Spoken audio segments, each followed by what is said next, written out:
Hare Krishna. Hare Krishna. Thank all of you for coming today evening. I'm grateful to be here along with you today. And I'll speak today on about how devotional service is not just an activity, it is not just a culture, it is not just a philosophy, it is essentially a relationship. And what this implies for our practice of bhakti as well as for our other relationships in life. When we start practicing spiritual life, most of you I can see from an Indian background, so we have some understanding of religion, some understanding of bhakti, and we go to a temple, we take darshan, we take prasad, and this is primarily seen as a cultural activity. So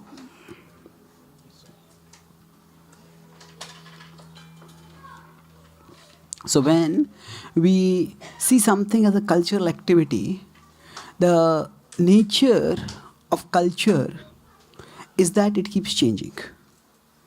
Whether it is from one country to another country, one state to another state, or from one age to another age, one decade to another decade, culture always has changes. But when we practice something, what is our purpose in practicing it? What is our understanding in practicing it? Broadly speaking, whatever we do in our life, there are 4 broad reasons why we may do it. One is culture, second is tradition, third is mood, and fourth is logic. I'll explain all of these. Why do we do what we do? One is, say, culture. One of my friends, he went from India to America, and in India he was a sold out cricket fan, and he had never even much heard about baseball. But after 6 months of being in America, he was just like cheering the local baseball team with the same mania which he had for cricket earlier. So how did he get that? Culture. That is, means people around us, everybody is doing it, so I'll do it. So that is the basic understanding of culture. We'll talk about devotional culture or spiritual culture a little later. But culture means everyone is doing it, so I'll do it. So in today's world, culture is often what is equated with fashion. Now, why do I wear a particular kind of dress? Why do I get a particular kind of phone? Why do I get a particular kind of car? Because that's the fashion.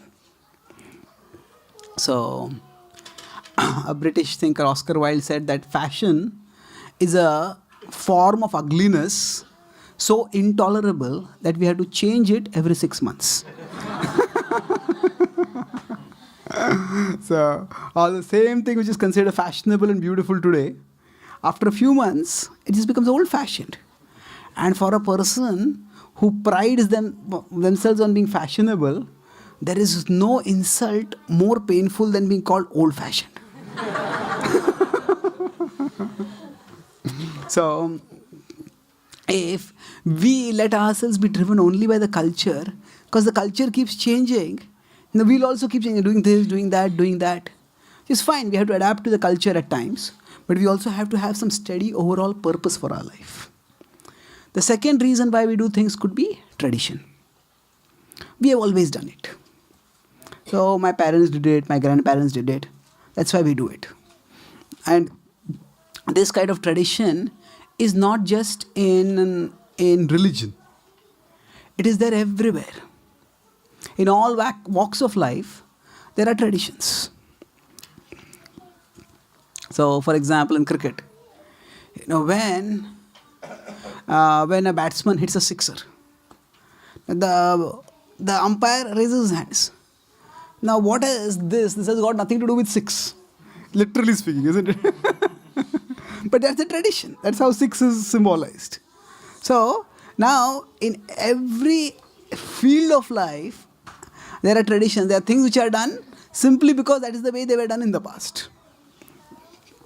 So, Even in secular life, sometimes people say, oh, you are so traditional. You follow these outdated traditions. But there are traditions in every single walk of life. When people celebrate birthdays, at that time, what do? We have a birthday cake, and then we light the number of candles as the age of the person is. Normally we do it for children. For older people, it becomes difficult to have that many candles. But for children, we do that, and then we extinguish the candles. Now, what is the logic in that? Actually, there are a couple of movies in India which were satires on religion. There's OMG and then PK.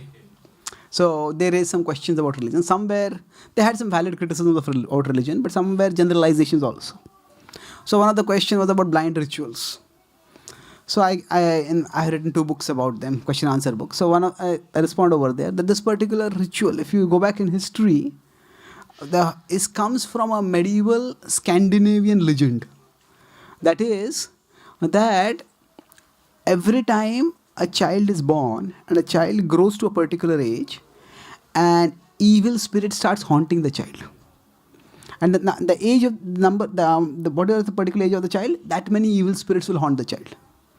And that's why when that many candles are lit and the candles are extinguished, the idea is that will cause the evil spirits to go away. Now most people who do this, who light the candles and then extinguish the candles, they don't even know about it and they don't believe in the spirits also. But still they do it. So tradition is also one reason why we do things.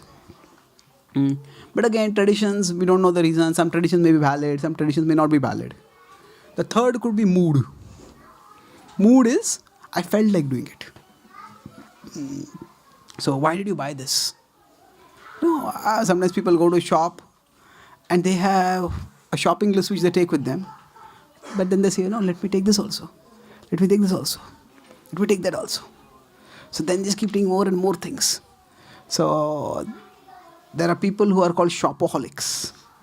Like alcoholics, compulsive drinkers of alcohol, they're shopaholics, compulsive shoppers. They shop till they drop. Keep shopping, keep shopping. So why did you buy it? I felt like buying it. I thought it's nice. So it'll be good to have. So based on our feelings, we do things. But again, our feelings are notoriously fickle. The same thing which I feel irresistible today might feel unbearable tomorrow. So we can't count only on our moods. And the last general parameter could be logic. It made sense to me. Logic. Oh, I suppose somebody comes and tells us, oh, I purchased this phone. Why did you purchase this phone? Oh, it has got this feature, this feature, this feature, this feature. And these features are not present in any other phone. Oh, okay. Maybe I'll also take this phone. So we might decide something based on logic. However, logic is also based on certain amount of information that we have. There was one phone which was branded to be a very, very smart and very attractive phone. But then it had batteries that were exploding. And nobody knew it initially. And then the batteries started exploding. It created a panic everywhere. When last time I had gone to America, all the airports had announcements over there. That is, if you have this particular phone, then you should not carry it into the flight. So now, at that time when the purchasers purchased it, might have been a logical decision. But it is based not on logic, is based on a certain level of information that we have. And if our information is incomplete, then the logic can also be inadequate. So, when we are starting to practice bhakti, all of these can work as impetuses why we may start. It's my culture. That's why, I come in a community and I see some friend who is going to a temple, who goes for a program, let me also go.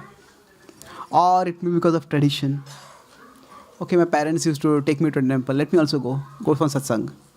Or it may be some mood. Oh, I feel good when I go to a temple, so I'll go there. Or it may be because of logic. Oh, the classes, they make sense. Whatever I hear, philosophy makes sense. Now, all of these can work as reasons why we may start practicing Krishna Bhakti. At the same time, none of these alone are adequate. Or even all of these together also may not be adequate. But because ultimately, bhakti is a relationship with Krishna. It's we are developing a relationship with the Lord. And the essence of relationship is commitment. So, yes, there is culture, there is tradition, there is mood, there is logic. But for any relationship to be sustained, what is required is commitment. I have to commit myself to this relationship. Now, from the culture, from the tradition, from the mood, from the logic, I may get impetuses for the commitment. But commitment is something different from all these. So all these, when I say that they are to some extent external influences. Culture and tradition are physically external to us. If we consider from the reference point of the body, culture and tradition is what other people outside us have practiced. But if we understand that we are the souls, and from the soul's perspective, even the mind and the intelligence are external. There is our existence is three level. There is this body, which is the gross physical body. There is the subtle body. There is the soul. The subtle body has the mind and the intelligence. Within it has two of its features. So, with the mind, we may get feelings, moods. Yeah, I feel like doing it. With the intelligence, there will be logic. And that is also important. But the soul can consult the mind's mood, the soul can consult the intelligence logic.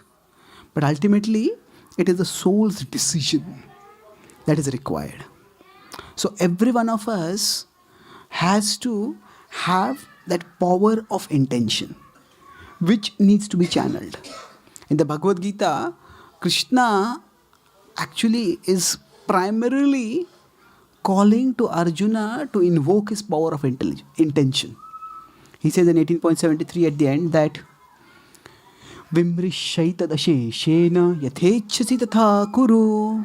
Says deliberate deeply and then decide what you want to do.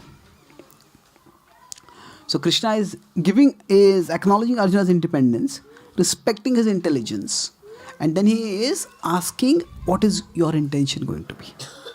And Arjuna responds 10 verses later by saying, Karishye vachanam tava, I will do your will. So, for us to practice bhakti, or for that matter, for us to have any relationship with anyone, all the other factors are important. Culture, tradition, logic, mood. But ultimately, it's our intention. Because unless that intention is there, all these external pushes, they can aid us, but they can't substitute for the intention. It is that the mind and the intelligence are very important resources for us. And our emotions and our reasonings, they are also very important. At the same time, sometimes something may seem very reasonable. Still, I don't feel like doing it. Sometimes I feel like doing it, but it's not at all reasonable. Both ways it may work out. So, Mai arpita mano buddhir. Twice in the Bhagavad Gita, Krishna uses this phrase. Tasmat sarveshu kaleshu ma manusmara yudhyacha mai arpita mano buddhir ma me vaishyasya samshayaha. So he says at all times remember me internally, do your prescribed duty externally, and offer your mind and intelligence to me. Mai arpita mano buddhir mam evaishyasya samshayaha. In this way you will surely come to me. So here when Krishna says, Mai arpit mano buddhir, that means he's saying mana and buddhi are two faculties. You could say the faculty of feeling and the faculty of reasoning. Mana, mind and intelligence. He says both of them are there, but both of them you have to offer them to me. And that offering comes through our intention. So, what is it that triggers our intention?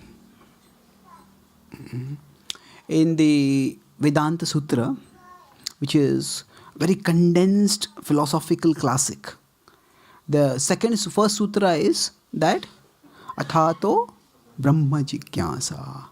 Now inquire about Brahma. Now try to understand what is Brahman. So Ramanujacharya in his Sri Bhashya has almost 100-page commentary on this one sutra. Just 3 words, huge commentary. And he's analyzing what is it that kindles Brahma Jigyasa in some people, and what is it that doesn't kindle Brahma Jigyasa. So, Brahma Jigyasa is spiritual inquiry. So, once I brought one of my friends to a temple when I was 25 years ago, when I was just being introduced. And there are all this Bhagavad Gita, Bhagavatam, all these wonderful books were there. And I was delighting in these books. And we had a library. And so I showed him all the books. I say, I'm reading this book, I'm finding it beneficial. He said, if you like, you can take any of these books. You can take it on, you don't have to be a member, you can take it on my account. And you can give it to me later. He looked through all the books. And in the corner at the bottom, some devotee who had been reading the books over there had kept a dictionary over there. He says, can I borrow this dictionary? It's good to learn English, but among all the 100 books that were there, he had no Brahma Jigyasa, he had English Jigyasa. So even when the books are there, there is no inquiry that comes. So what is it that kindles spiritual inquiry in some people, and what is it that it doesn't kindle in some people? So the capacity for inquiry is there in everyone. In fact, sometimes some people say that science is all about inquiry and religion is all about faith. Now you just have to, somebody has said something and you have to believe it. But that is not the approach of the Vedanta Sutra at all.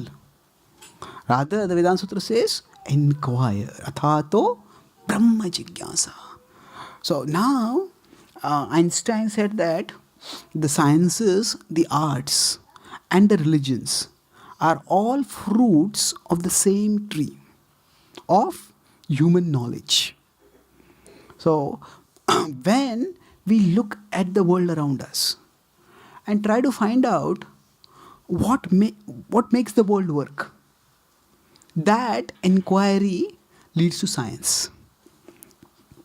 So, last year when I had gone to Cambridge University, I passed by the tree where Newton saw the fruit falling. So when I passed by that tree, that was literally like, it's a pilgrimage place for scientists. People come there with such a reverential mood. This is the place where the great scientist Newton came up with the breakthrough that inaugurated the age of science. So it's a memorial place. Now, if we see what happened over there, Newton saw the fruit falling. Millions of people before him had seen fruits falling. Isn't it? Most of those people picked up the fruit, ate it, and went their way. And now, he could also have done that. But what did he do? He inquired, what made this fruit fall? And interestingly, what was his answer? He came up with the principle of gravity, the gravitational force. Now if you see, sometimes people say seeing is believing. If you can show me God, I'll believe in Him. If you show me soul, I'll believe in Him. Actually, even in science, if Newton had insisted on seeing is believing, he would never have been able to postulate gravity.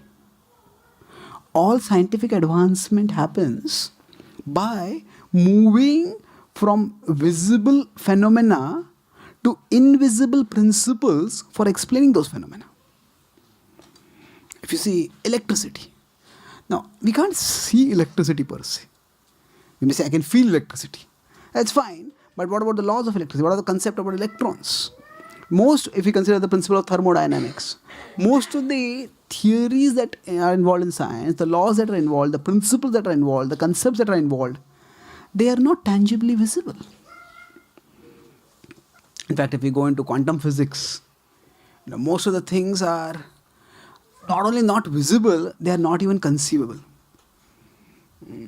There is one, I think Niels Bohr, or one quantum physics scientist, he said that if you think you have understood quantum physics, then you have not understood it. So, actually, in all fields of knowledge, if we are to get serious advancement, what do? We look at observed phenomena, and we come up with invisible principles to explain those phenomena. So, science largely looks for material explanations for material phenomena. It looks for, okay, what is the world around me and how does it work? And science tries to look for all material explanations, which are important. But what about non-material explanations? They are considered to be out of the scope of science. Whether they exist or they don't exist, science is, we don't bother about it. So, the same spirit of inquiry, when human beings, as I'm explaining here, Einstein said that the sciences, the arts and the religions, they are the fruits, they are the same tree. So, I'm explaining how they are, the fruits of the same tree. So, when we try to look for material explanations for material phenomena, that's how the sciences result. When we try to replicate the beautiful things that we observe in nature through our creativity, that's how the arts come about. So every art is an act of imagination. It's not imaginary. It is often art is based on reality, but the representation of reality is done using imagination. So again, here what we are doing, we are observing and we are trying to get a better sense of things by which we can feel it in a different way, in a deeper way, in a sweeter way, in a more emotionally evocative way. Now, when we come to religion, nowadays there is a big difference between the word religion and spiritual. They say, I'm not religious, I'm spiritual. So there is a whole group of people who call themselves as SBNR. SBNR is spiritual but not religious. So their idea is that they think religion is dogmatic, close-minded, it leads to extremism, fanaticism. I don't want to be associated with that. But spiritual means, they say that, oh, somebody's open-minded, they want to have some higher experiences. They are broad thinking. So they say, I want to be spiritual. There is an atheist who identifies himself as a spiritual atheist. Now, atheist is basically one who believes only in the world of matter. So, doesn't believe in anything non-material. How one can be a spiritual atheist? So, their understanding is they equate spiritual with anything that makes them feel good. Oh, I went and saw that sunset. It was so spiritual. Yes, how was it spiritual? Well, it made me feel so good. So basically, people equate the mental with the spiritual. Anything makes me feel good, we call it spiritual. That's a different subject. My point here is this differentiation between religious and spiritual. This is a post-1980s, 1990s differentiation. In the past, religious was used for everything non-material. So when Einstein says religions are the fruits of the same tree, he's not using that religion in the negative connotation which the word has today. So what happens in religion? In religion, we try to look for the fundamental causes of things. The first principles in everything. Science operates, science inquires, but it inquires based on certain assumptions. The assumption is that we live in an orderly universe. When Newton asked what made the fruit fall. So this question, it's intelligent that he asked the question. But before that, there is a presumption. that things don't happen by chance. There is some cause-effect correlation by which things happen. So, Einstein has said that the most incomprehensible thing about the universe is that it is comprehensible. The most incomprehensible thing about the universe is that it is comprehensible. What he means by that is that actually, why should the universe work according to rational principles which we can make sense of? So that first principle, science just assumes that nature works according to certain laws, but where do those laws come from? That is what religion is what meant to inquire about. The first principles, the fundamental causes, the starting points of things. So this, what we are discussing over here is how we can pursue bhakti as a relationship. And I said that the Vedanta Sutra says it begins with inquiry. So we are talking about how all arts, sciences and religions are based on the inquisitive spirit. But the same inquisitive spirit, when directed towards material explanations of material phenomena, that leads to sciences. When it is directed towards creative replication of the observed material phenomena, that leads to the arts. And when that inquisitive spirit is directed towards first principles, where does it all come from? How did things begin? So when we go to the root and ask for the fundamental questions, that's where religion comes up. So some people ask, if God created everything, who created God? Now, at one level, this appears to be a very logical question. At another level, it is a question which reflects a lack of understanding of what do we mean by the word God. In every field, we have to begin with definitions. And the definition of God is that He is the cause of all causes. He is the the starting point of everything. Now, even from the point of view of pure logic, the cause of all causes can't have a cause. If the cause of all causes had a cause, then the cause of all causes would be the cause of all causes. So, wherever the chain of tracing backwards stops, that is the point we call God. So rather than starting with God as some image we see in a temple and say, how can this be God? No. Put that aside for the time being. Don't start with depiction, start with definition. The cause of all causes is, it cannot have a cause.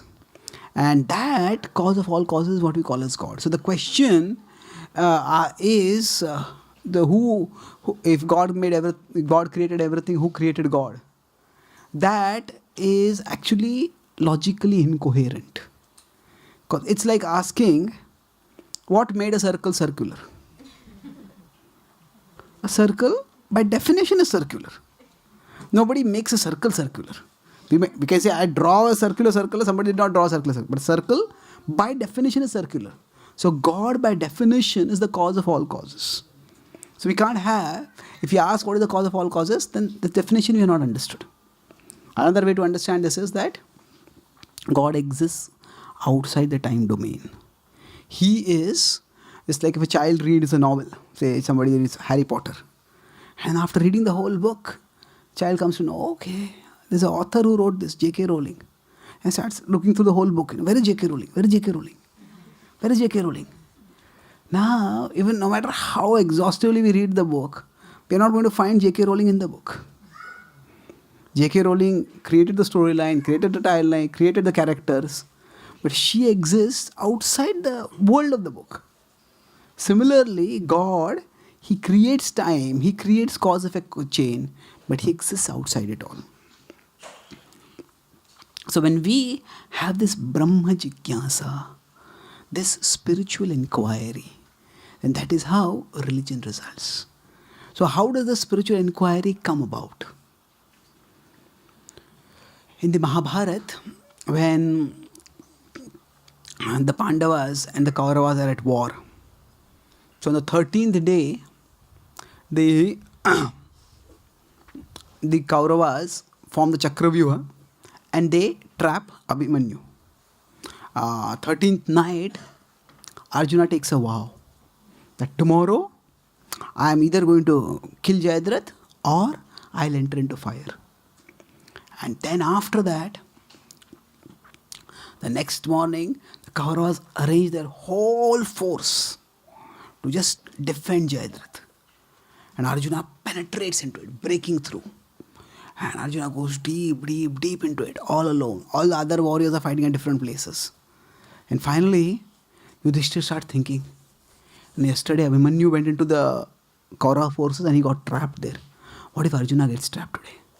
So he tells Arjuna's student and friend Satyaki, you go and follow Arjuna. And you assist him. He's your teacher. So Satyaki goes. And Satyaki is actually quite young. Then Yudhishthira starts thinking, what if Satyaki gets trapped inside? So now he looks around and there is one person who is itching to fight. Who is that? Bhima. So then Yudhishthira says, Bhima, can you go? Yes, he says, immediately. And Bhima just charges in the trail of devastation that Arjuna has created, which Satyaki has retraced. Bhima follows that. And as Bhima keeps going forward, he just, although it is Arjuna who is especially infuriated because of Abhimanyu being slaughtered the previous night, but Abhimanyu was like the son for all the Pandavas. He was very dear to everyone. And Bhima felt especially angry about it because Bhima had been the part of the team who had told Abhimanyu, you go inside, we will follow you. And we will break the Chakravyuh from inside. So he felt as if he had failed Abhimanyu. So he also had a lot of anger within him. And the Kaurava forces, they had already been battered by Arjuna's assault. When Bhima came behind him, it was just unbearable. Many of the soldiers started fleeing. And then finally, the major Maharathas from the Pandavas, for Kaurava side, they started trying to stop the Kauravas. But many of Duryodhana's brothers, they came and they fought with Bhima.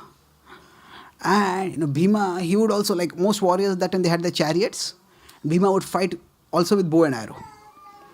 But when Bhima would get very excited with anger, he would feel that his bow and arrow not enough impact. You shoot an arrow, you don't feel the impact. You hit somebody with a mace, boom. You feel the impact. So what Bhima would do is, when he would get very excited, he would just put aside his bow and arrow and just jump off his chariot and charge into the enemy forces. And when he would charge in like that, they would be shooting arrows. But Bhima was so expert with his mace that the arrows which would come to him, they just fly away. They would just not even reach him. And even if some arrows reached him, nothing would happen to him. He would be so infuriated. So when he would just go into the enemy ranks, his mace would be swinging like the mace of death, and everybody would fall back. So sometimes when he would just charge into the enemy forces, what would happen is, Bhima, he would just, he was not just shooting from a distance, he was right into the enemy ranks. So, his whole body would be covered with blood. His own blood, his opponent's blood. And it's all red. The only white part would be his eyes, pupils, and his tooth. He would be laughing.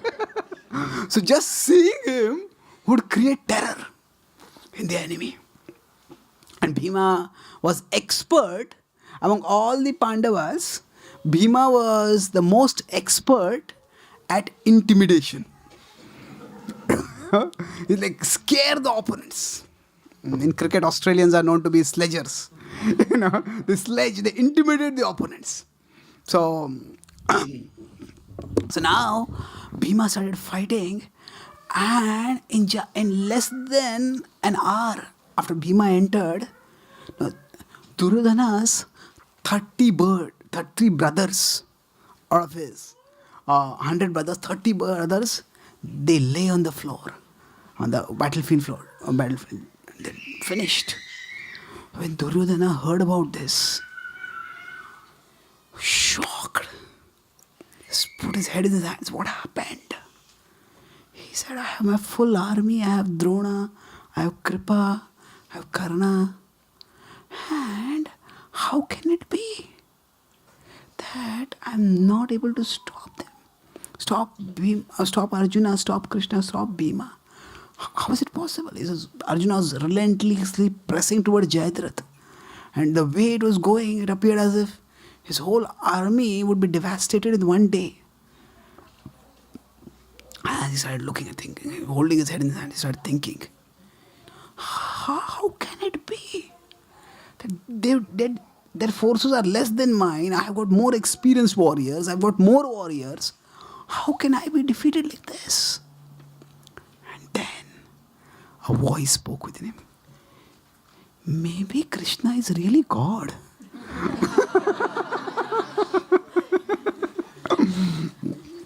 Krishna is really God. That's why I am being defeated. But as soon as that voice came, immediately another voice came. But if Krishna were God, and Krishna loves Arjuna, and Arjuna loves Abhimanyu, how, if Krishna were God, how could I have been able to kill Abhimanyu? Because I was able to kill Abhimanyu, therefore Krishna is not God. So, in this way, he again got back his demoniac zeal and tried to stop the Pandavas. Of course, he was not able to stop. Arjuna still reached Jayadratha by Krishna's grace, and Arjuna fulfilled his vow. But the point I am telling over here is that, if a person has a demoniac intention, no amount of evidence will ever be enough. The mind will find out some reason to doubt. Some people say, no, I don't believe such things. Okay, what does it mean? Some people they think that skepticism is a sign of their intellectual prowess. You people just believe things. We don't believe. We are skeptics. We have used our intelligence and we doubt. But actually, when somebody is doubting, what are they doing? They are simply believing their doubts. Nobody can prove the non-existence of God. So atheists, they believe that God doesn't exist. So even when the evidence is there, they neglect the evidence, they look at some other evidence. If you look at the whole system by which rains come, it's a magnificent system. How water is raised from the oceans, it's brought through the clouds, and it showers on the earth. So, the clouds are like mobile, airborne water tanks that are made of aircraft-proof technology.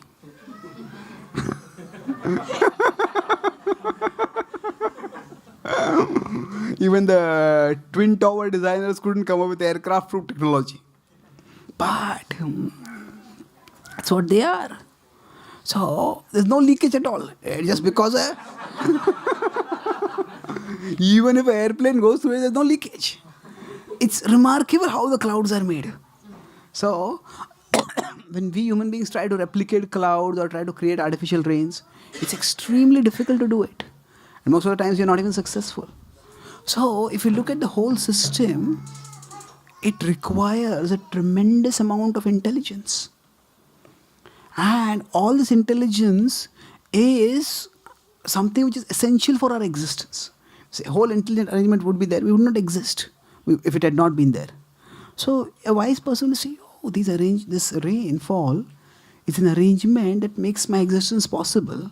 There is some benevolent and intelligent brain behind this. The atheists will look at the same rains and say, if rains were arranged by God providing us water, then why does it rain on oceans?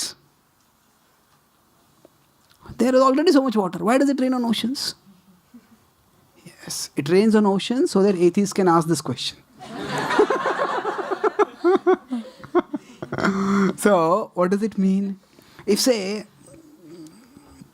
we go to a house in which there are 10 rooms, and 9 rooms are spick and span, very clean, and 1 room is disorderly, then we can ask, okay, why is this room disorderly? And that is a valid question. We can find some answer for that.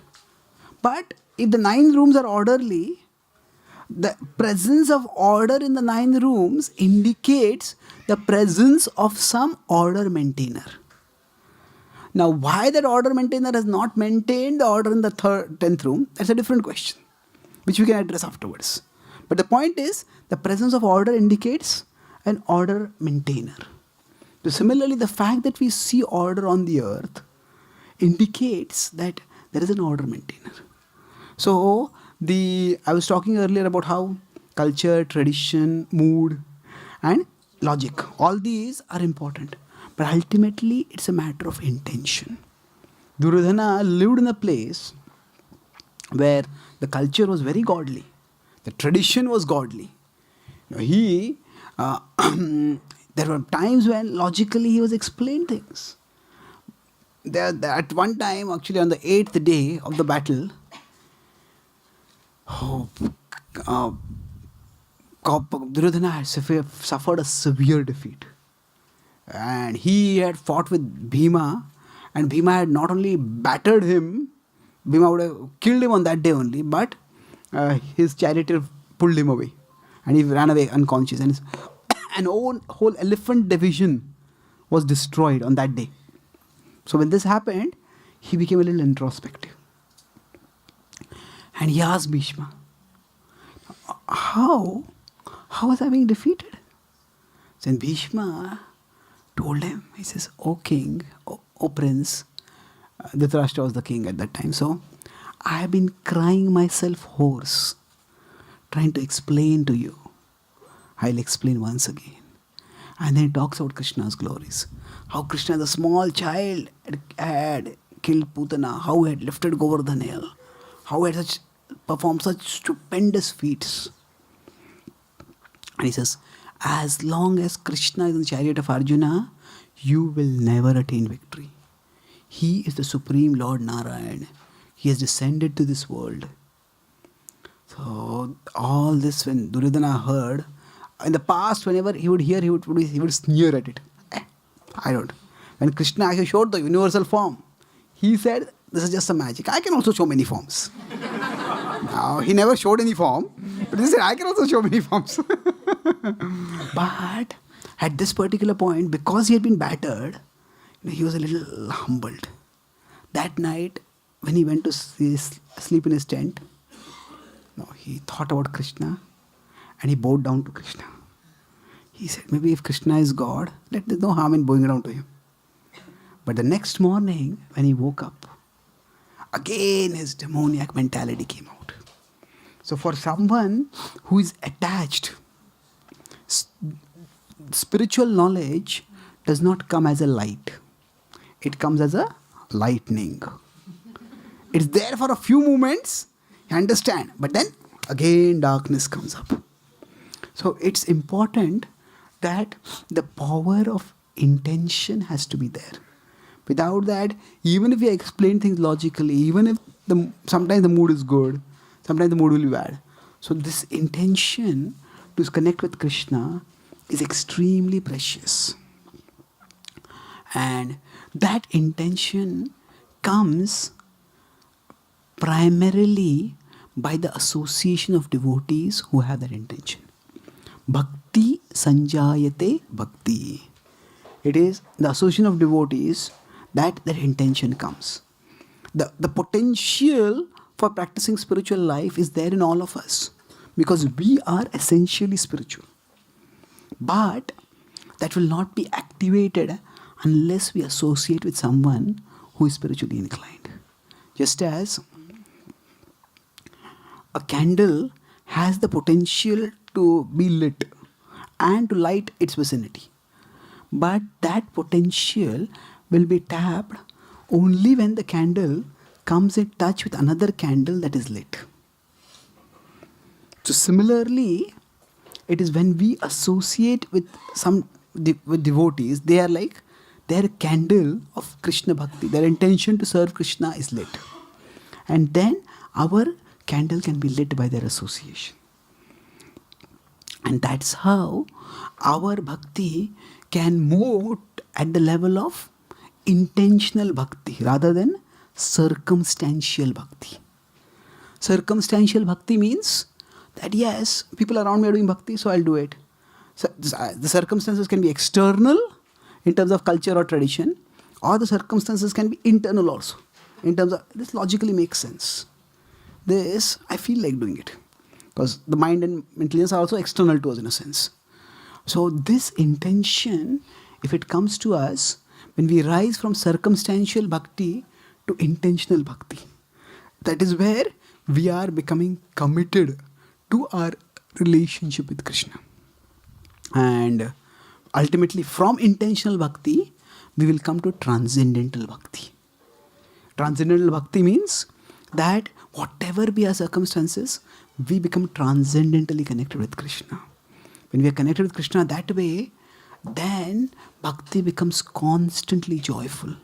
Because beyond whatever is happening in the world, in our hearts, our connection with Krishna stays strong. And in that connection, there is satisfaction. In that connection, there is protection. And in that connection, ultimately there is liberation. So, to come to the level of intentional bhakti from circumstantial bhakti, that is the gift which we get through the association of devotees if we take that gift. So there are special periods. For example, recently we had a Damodar month in which we all, because of the culture or because of the tradition, we practice some more intense bhakti. We may every day offer a lamb to the Lord. We may go to the temple to offer lamb. We may sing a special song. And this sort of special circumstances, holy times, when we practice bhakti, this is circumstantial bhakti. And many times people say, okay, it's Diwali, yes, let's light a lamp, let's do some festival. That is very good. At least at those times, at least in those circumstances, we are practicing bhakti. However, the transformation will happen if we move from circumstantial to intentional. And when we do that, then bhakti doesn't remain simply a cultural or a traditional activity. It becomes our connection with Krishna. We always have a relationship with Krishna, but we do not realize that relationship. When we make bhakti an intentional choice, so okay, during this circumstance, I did some special bhakti. During this month, I did some vrata, I did some japa, I did some tapa, whatever. I did that is good. But now, let me continue. I may not be able to continue at the same level which I did. In a special month, we may have been able to make some special resolutions and do that. It may not be possible to stick to that level. But still, some level, we connect with Krishna. Because when the bhakti is only circumstantial, then it is not very much transformational. It is, during that period, we are devoted. But after that, it's almost like a relapse back to our normal way of living. But if you want to experience the transformational potency of bhakti, where we steadily connect with Krishna and experience spiritual peace and joy in that connection, then we have to come to the level of intentional bhakti. And I'll conclude with this point. How can we rise from circumstantial to intentional till we ultimately come to transcendental? So I said one is that intention comes from association of devotees. Within association also, we have to find out what is it that connects us with Krishna. Even if there is one activity which we feel inspired, I like to do kirtans. I like to hear some lectures. I like to worship the deities. I feel inspired when I recite Bhagavad Gita. Whatever it is we find, I like to go to the temple and do some seva over there. So, whatever it is that we feel inspired to do, we see that and make that as a commitment. Okay, this one activity I will do steadily. The quantity of time we do it, that is something which will vary based on our particular situation. But the principle is what can be invariable. This is, I want to move forward in a steady relationship with Krishna. And I will commit myself to doing this one particular activity. Sometimes it is difficult in life to be consistent. That I decide to do this, but somehow this comes up, that comes up, that comes up. It's difficult to be consistent. And consistency is actually a very great sign of serious intention. But even if sometimes it happens that consistency becomes difficult, even if we can't be consistent, we can be resilient. Resilient means, okay, I can't do it now. It goes on a little bit, but again I rise. So there may be some ups and downs, but it's an overall steady movement towards Krishna. And when that happens, when that level of commitment comes through our conscious intention, we'll find that Krishna doesn't remain a cultural figure in our culture, or a traditional, a historical figure in our tradition. Krishna starts becoming a living, loving reality in our lives. It may not be that we get some supernatural visions of Krishna or dreams of Krishna, but that Krishna becoming a living, loving reality happens through the calmness that we get, the inner strength that we get. Right? In situations when earlier we would just have crumbled under the pressure of the situations, we'll find that we are able to stay calm. We are able to deal with those situations with a far greater maturity than what would have been possible for us earlier. So in this way, Krishna becomes our inner guide, our inner light, our inner strength. And in that way, we go through life with much more confidence and much more clarity. The result of, or the difference between godless life and a godly life is not just in terms of the consequence. Okay, godless life, there'll be some consequence in a future life. Godly life will go back to Krishna. That consequence is there. But more importantly, in terms of what we can experience, actually the difference between a godless life and a godly life is in terms of the inner strength that we get. That inner strength helps us to cope with whatever life sends our way. Life will inevitably put us in difficulties. But when we are internally sheltered by Krishna, then Krishna, our devotion to Krishna, becomes like a shield. When life hits us with blows, life hits us with problems, the shield, we can protect ourselves. But if that shield is not there, then we hurt ourselves. Actually, we do something worse. It is not just life hits us blows. Life hits us blows, and then whatever has gone wrong, our mind goes on a perpetual auto replay of that. No, why did this happen? Why did this happen? Why did this happen? So life has hit us one blow, and internally the mind keeps hitting us blows again and again and again and again. And frequently the mind's blows hurt more than the world's blows. Somebody has, I go to some program, I go to some party, some get together, and I greet someone, and that person just snubs me and goes off. How dare! I get so angry, and then the mind starts replaying that snub on a 50 feet screen. So many people saw I was so badly insulted. I will show you. And then it just goes on replaying. And we become so miserable because of that. So firstly, life's blows don't hit us so much. And even if life's blows hit us, when our mind is fixed on Krishna, our mind doesn't go into this replaying of small hurts. Just keep it small. Doesn't matter. maybe in the past I snubbed someone. That's why somebody has snubbed me now. It doesn't matter so much. So we are protected from life's blows. Firstly, we get the shield to minimize them, and from external blows also. But more importantly, our mind will become much more manageable. The mind-induced aggravation of our problems will substantially go down.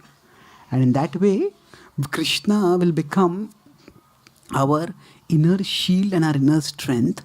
Even in this life, we can march through with much more clarity, much more confidence. And we march through towards an eternal relationship with Krishna, wherein we will find eternal life, eternal love, and eternal joy. So I'll summarize what I spoke. I talked today about moving from bhakti as a cultural activity towards bhakti as a relationship with Krishna. So whatever we do, there are broadly 4 reasons for it. What are they? Culture, tradition, mood, logic. Now all of these are valid in their own ways for doing things, but they are not necessarily authoritative or decisive. And they are all external. Culture and tradition are physically external to us. Mood and logic are external to us as souls because they come from our mind and intelligence. So to develop a relationship with Krishna, all these can be important. But in our day-to-day relationship also, we can't have a committed relationship just because it's the culture, just because it's the tradition, just because it's my mood, just because it's logic. We have to have commitment which comes from conscious intention. So how do we get that intention to serve Krishna? How does that... So some people say that religion requires faith and science is based on inquiry. But the Brahma Samhita, the Vedanta Sutra, Brahma Sutra says that all spiritual life begins with inquiry. The same inquisitive spirit, when directed towards looking for material explanations for material phenomena, leads to the development of science. The same inquiring spirit, when we try to give artistic representations of reality in order to make more sense of it, that leads to the arts. And that same inquisitive spirit, when we look for fundamental answers, the first principle of things, that's what leads to religion. And when we look at the world around us, the most incomprehensible thing about the world is that it is comprehensible. I think science begins with science discovers the order, but it doesn't explain where the order comes from. That's a presumption. And that order, we understand it comes from the absolute truth, God. So if somebody asks who created God, it's like asking who made a circle circular. To understand that is a definition of God. He's the cause of all causes. He's like the author who is not to be found in the novel, but who exists at a different level. So this spiritual inquiry, which will lead to spiritual understanding, which will lead to the commitment to Krishna. That spiritual inquiry comes through association. In the association of devotees, those whose inquisitive spirit towards Krishna is kindled, if that's a candle of our heart gets lit by associating with the candle of their hearts. And from the world, if we look around, we can get evidence which will support our devotion. But if our intention is not there, we will reject the evidence. Like Duryodhana did. He said, even when he saw the evidence in front of his eyes, he said, no, how could we have been able to kill Abhimanyu? Therefore, Krishna is not God. So if the godless intention is there, then no evidence will be enough. But if we have a godly intention, then we will find that there is not only just the evidence of Krishna's existence, but we will see Krishna's benevolence, Krishna guiding us, Krishna strengthening us. I concluded by talking about how we need to move from circumstantial bhakti to intentional bhakti. So whatever circumstance is there prompts us to intensify bhakti, that is good. And we like Damodar month is there, from there we carry on to intentional. Find some activity in bhakti which we can commit ourselves to do and do that. And from there we'll come to transcendental bhakti. And there we have a constant connection with Krishna which makes bhakti constantly joyful. So The result of a godly life is not just in the consequence of the destination that we get. It is also in the composure that we get during the journey. That when life's blows hit us, our devotion will give us the inner strength to shield ourselves from those blows, and it will shield us especially from the mind replicating those blows. Mind vegetating over the problems and making things miserable will not be there, and we will be able to move forward to our life, through our life, much more confidently and much more purposefully towards Krishna. Thank you very much. Hare Krishna.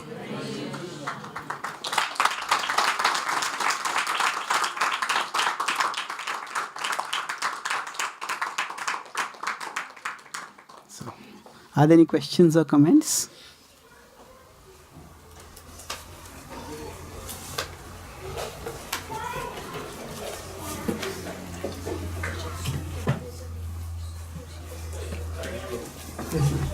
We discussed on getting our devotional senses from circumstantial to intentional and then the field called transcendental. But in the overall process, there are many hurdles coming, in terms of we have a day-to-day rasa life activities also. So how can we, if you can give us some tips, how can we increase our quality in because it's increasing the quantity of commitment. It takes more lot of commitment, but how do we introduce quality in whatever the small commitments we have? Okay. So how can we increase the quality in whatever commitments that we do have? Because we already have so many activities which we have to do in our daily life. Yes, the quality at our level, it usually comes through conscious contemplation using the intelligence. What do we mean by quality? Quality at one level can mean if I'm worshipping the deities, if I'm chanting the holy names, I'm doing it as a ritual, or I'm doing it with some focus, some emotion. So we can refer to the quality as the concentration that we have, the absorption that we have, the emotion that we have. So firstly, the intelligence needs to be convinced that this is important. And the mind is going to be restless. The mind's emotions will sometimes work in favor of us and many times work against us.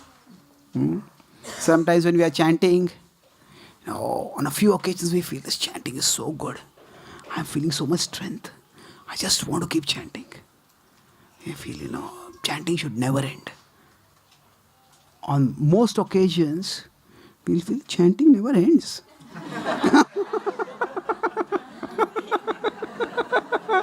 This is going on and on.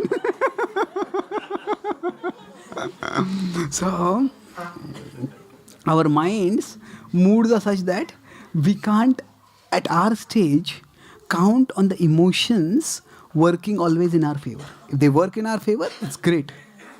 But we need something to push us on even when the mind is not working in our favor. The emotions are not there. And that comes through intellectual conviction. Our intention, it ultimately is something which is coming from our free will. But that free will can be supported by different things. So, evam buddhe param buddhva samsthabhyatmanam atmana. In 3.43 Krishna says, in this way, with your intelligence, evam buddhe param buddhva, understanding that you are transcendental, you are spiritual, samsthabhya atmanam atmana. Fix your mind on the spiritual platform. So, whatever we are doing, we need some intellectual conviction for doing those things. And that intellectual conviction comes by hearing, by reading. And not just generic hearing or reading. During our hearing or reading, if we hear purposefully, tomorrow I usually get distracted during my chanting. I do get distracted in various things. So before, I'll note some points down. And before my chanting, I'll contemplate these points. This chanting is important because of this. So that intellectual conviction, it will not bring taste immediately, but it will bring focus. Otherwise, there is no focus only. It's sometimes our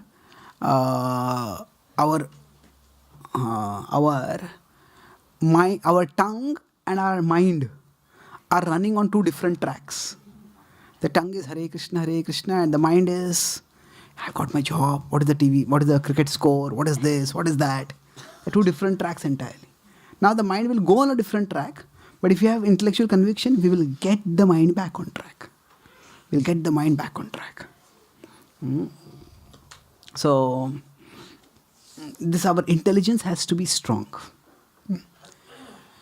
And then there is buddhi, and then there is sangha. Sangha is association. General devotee association is wonderful, but if we want to do a particular activity seriously, then if we have some other devotee friend who is also doing that activity. If I want to memorize verses, somebody else is doing that. If I want to go for a program, if somebody else is also doing that, we talk after the program, okay, what did you like, what did you like? So basically some amount of reciprocation is there, then it becomes much easier to do it. See, the mind gets us alone and then gets us. So if we don't let it come, let us get isolated, then if you stay connected, then resisting the mind's wandering becomes easier. So reading specifically about the activity which we want to commit ourselves to, even the existing commitment or some extra commitment, whatever it is, and associating with somebody who also wants to commit themselves similarly, and exchanging notes. These two things, buddhi and sangha, can help us to infuse quality into what we are doing. When that focus comes, by the focus gradually taste will come. Because when we get connected with Krishna, then gradually the mind starts experiencing, yeah, this is good. I'm thinking that that TV is good, that cricket match is good, that is good. Yeah, all that is okay, but this is great. I want this. Once the mind gets that, then the taste becomes steady. But till that point, we need to persevere. Krishna says that which tastes like poison in the beginning will taste like nectar in the end. So there will be a phase of poison through which we need to persevere till we get to the nectar. And persevering through the phase of poison, it becomes easier with buddhi and with sangha. Okay? Thank you. Any other questions? Yeah. Hare Krishna, Prabhuji, you succinctly explained how we should strive to move from circumstantial bhakti to intentional bhakti. And the best way to achieve intentional bhakti is through association. So in association, can association be achieved from the perspective of direct and indirect association for one who is who's more introverted in nature, an introvert or ambivert? For example, direct association is with people and usually events, activities, or it could be a select few people, which is the better of the options for an introvert or ambivert. Or indirect is through lectures, through hearing and reading, whereby you associate with certain personalities who you can relate to in terms of transmission of knowledge. So how do we strike the balance, and how can we define association for people of different natures and personalities? So if somebody is an introvert, how do we define association for them? Is it physically going to events and participating, or can it be by hearing classes and reading books? That is indirect association, but is that also as effective as direct association? Yeah, actually, phalena parichayate. Phala is the result. The result should be that karishye vachanam do. Krishna, I want to serve you. That desire to serve Krishna has to become strengthened. So, we have to find out what is it that strengthens our desire for Krishna. If some people are extroverts, what happens is, the more people they meet, the more they come with a smile, and the more people they meet, their smile becomes bigger and bigger and bigger. Some introvert comes to a group, they come with a small smile, and after they meet a few people, the smile also disappears. Just waiting, when can I get out of here now? So this can't sustain at that time. So when that happens, there is a certain amount of social participation that is important. Even introverts need the human connection, the personal connection also. But they need it more in moderation. So whereas extroverts, they love it. So basically, extroverts gain strength by being with others. Introverts gain strength by being alone. Both need both things. So now, this strength we are talking about is emotional strength. And beyond that is spiritual strength. So, just like if I have physically no strength, then even if it is a wonderful program, I can't do anything because I have no physical strength. So the soul has to work through the body mind that it has right now. So if somebody is very weak, they need to first gain strength. And that's how they will be able to function. So similarly, whatever gives us functional strength with our body-mind complex, we have to get that strength and function accordingly. So it is just the way our body works, our mind works. Now, it's always good to be purposefully engaged. So we can try to find out services which we can do productively even if we are not so visibly in devotee association all the time. Sometimes something can be like writing, editing, formatting, layout. There are many, especially with now the digital world around us, all the creative arts, artistic things, they can be done quite easily. And the results, there might be physical visibility may not be there, but the results are there. See, we all need also a sense that we are doing something. And others also should see that we are doing something. Because devotees are naturally concerned if somebody doesn't come for programs and is not seen, and they feel is the devotee doing well or something is wrong. So if there is some tangible result seen from our services, then even if we are not directly visible, it's not so important. So sometimes some devotees may be too extroverts and they may push us, come for more programs, come for more programs. We have to find out introvert association that will understand us. And if some devotees don't understand, that's okay. There will be always some devotees who will think that the way they are practicing bhakti is the best way. Or not is the best way, it is the only way. In bhakti, there are preferences and there are principles. So, principle is that we are meant to remember Krishna. Preference is how we do it. Some devotees may sit and chant. Some devotees may sit on the floor and chant. Some devotees may sit on a chair and chant. Some devotees may stand and chant. Some devotees may walk and chant. Now, how a particular person chant doesn't matter. Somebody has got a lot of back pain. If they try to sit on the floor, that causes them so much pain that they can't fix the mind on Krishna. Then better sit and chant. Now somebody says, no, traditionally, where do you see sadhus sitting on chairs and chanting? You should sit on the floor. Well, that's fine. But the purpose is not sit on the floor. The purpose is to remember Krishna. So if that purpose for serving it, I need some adjustment, then I have to associate with devotees who will be understanding. So what happens is, in bhakti there are matters of principle and there are matters of preference. When those which are matters of preference are made into matters of principle, that becomes fanatical. So when matters of preference are made into matters of principle, that becomes fanatical. So what we need to do is, if we find devotees like that, we respect them from a distance and we move on in our practice of bhakti. So we will find there are devotees who will be understanding. Even if there are few devotees, that's good enough. And in fact, introverts can do many services which extroverts can't do. So it's good if we can find out some service which we can do from our particular situation, in our position. and then we can move onwards towards Krishna. So whatever be our body-mind situation, we have to find our way to serve Krishna. Nobody else can live our life for us. Nobody else nobody else is going through the body-mind situation that I am in.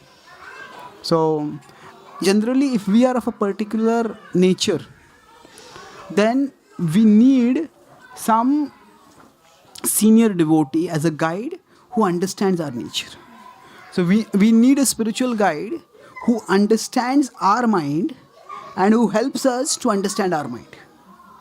One danger of being an introvert is that one can become very melancholy.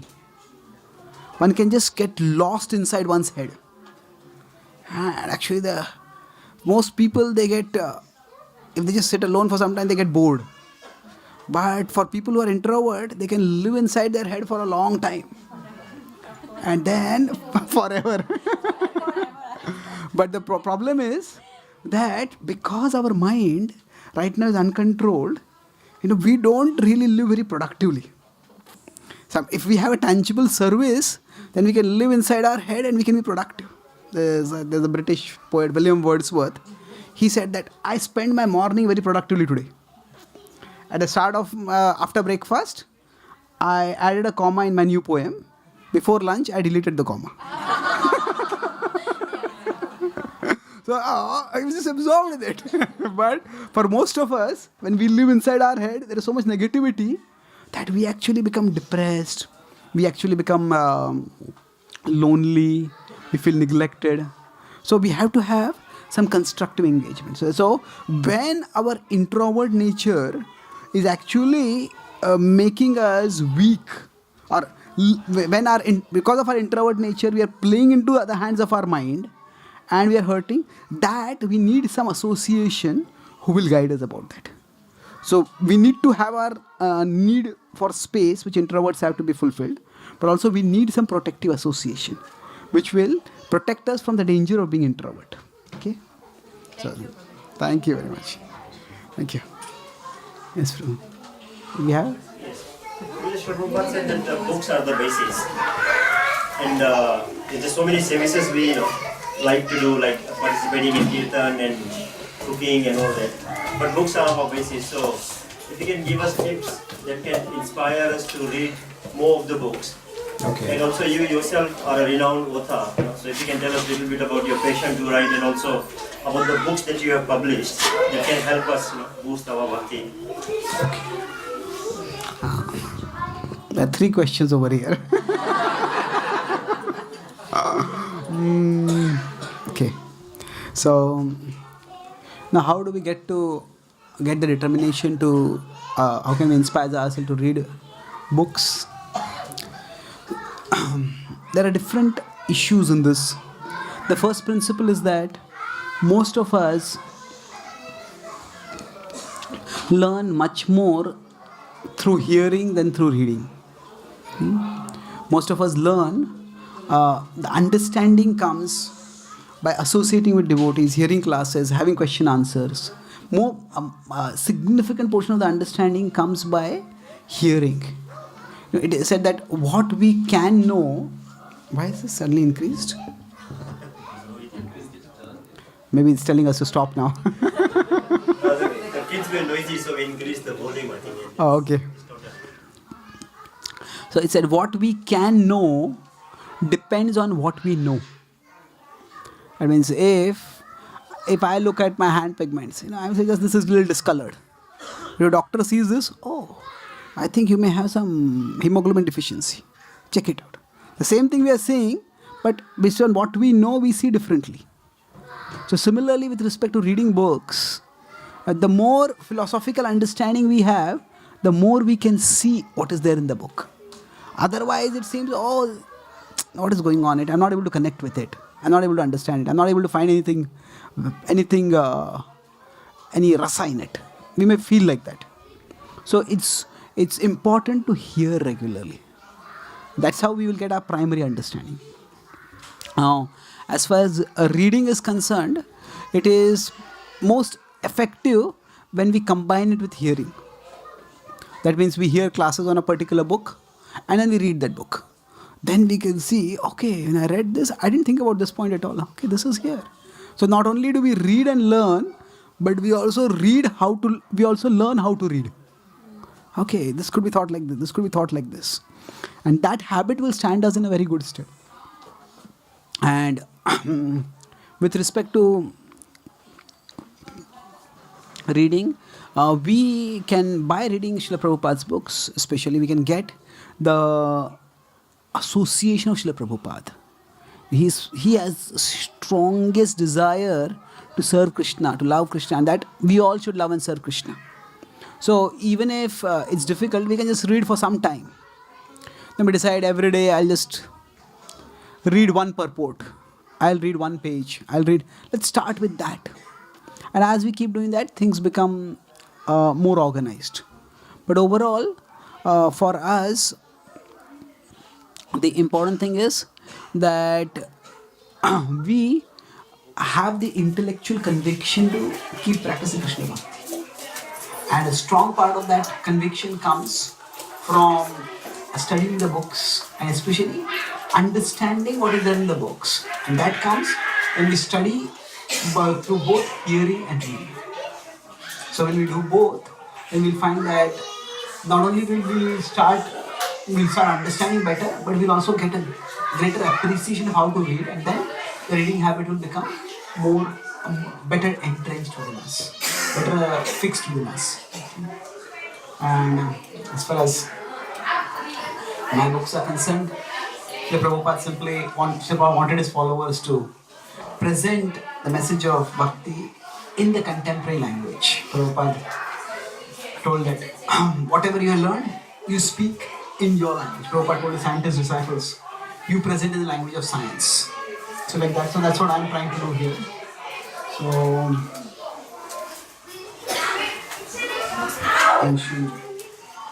these two books are Spiritual Scientist Series Volume 1 and 2. These are newspaper articles in Times of India and other papers. They are introductory reflections on basic concepts which can be very easily understood by new people, as well as it can use as gifts to give to others. These two books are reflections based on Bhagavad Gita, The Eye to See the Eye and Belong. This is especially about Bhagavad Gita's understanding about relationships. How can we cultivate a healthy sense of belonging in our relationship with others, in our relationship with Krishna.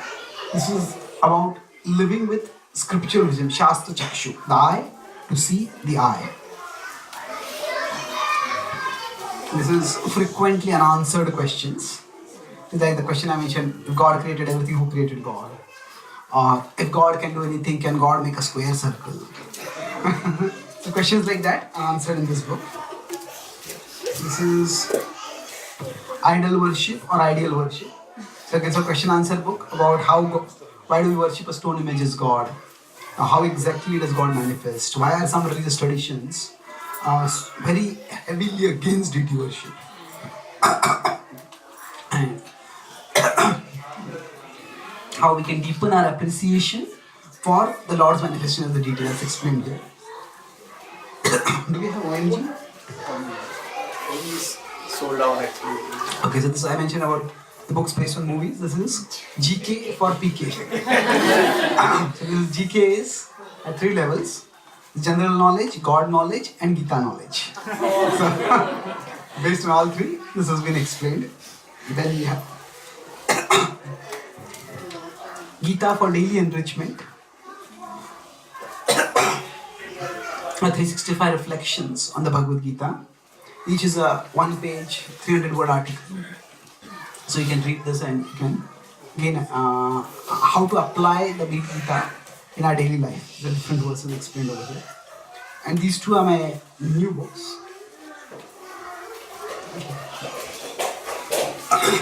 This is The Searching Eye. It explains how the Gita's wisdom can be applied to current social issues, say sexual violence, sexual assaults, or terrorism, or celebrity suicides, depression. So there's a searching eye. It is finding meaning, spiritual meaning in a messy world. Do we have timeless wisdom also? That's over. Timeless wisdom? It's over. That's over. Okay. And this is the other book, which is latest. This is Demystifying Reincarnation. It's 3 parts. First is scientific, with evidences from consciousness studies, from near-death experiences, and especially past life memories. Almost 25 cases of children who remember their past lives. And the objections that skeptics may have, they are addressed on a case-to-case, point-by-point basis.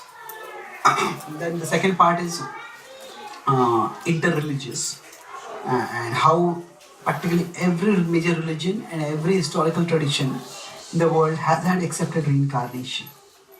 The last part is philosophical and logical, which addresses questions about reincarnation. Why, if we have past lives, why can't we remember them? The souls are eternal, why is the population increasing? On what basis do we get a new body? Then also there's an appendix on what are ghosts? Are ghosts for real? Who becomes ghosts? And there are diagrams which also explain this. Our the soul's transmigration from one body to another, how near the experiences occur. And this book is also, the content of this book is also available on YouTube as a series of 25 classes called, it seems, is Demystifying Reincarnation. And for those of you who prefer to hear instead of reading, we have 3 pen drives. One has around 2000 question answers, like we had just now after the class. So 2000 question answers that I answered in 2015 and 2016. I have a website, The Spiritual Scientist, as I mentioned in the introduction, where I answer questions. So many of those questions selected and brought together are there in this one. And then we have another which is, I have another website, gitadaily.com, where I explain one verse of the Gita every day. So these are, along with the articles, are also the audio talks. So about 2000 audio talks are there in this pen drive. And then there is one more, which is about 130 lectures, which I gave last spring when I had gone to America, Europe, Canada. So in 3 months, whatever talks I give, there is many on practical and contemporary issues at universities, companies, temples. So they are there in this pen drive. So if any of you want any of these are also available. Thank you very much. Shri Prabhupada ki jai. Gaur Bhaktivedanta ki jai. Gaur Bhaktivedanta.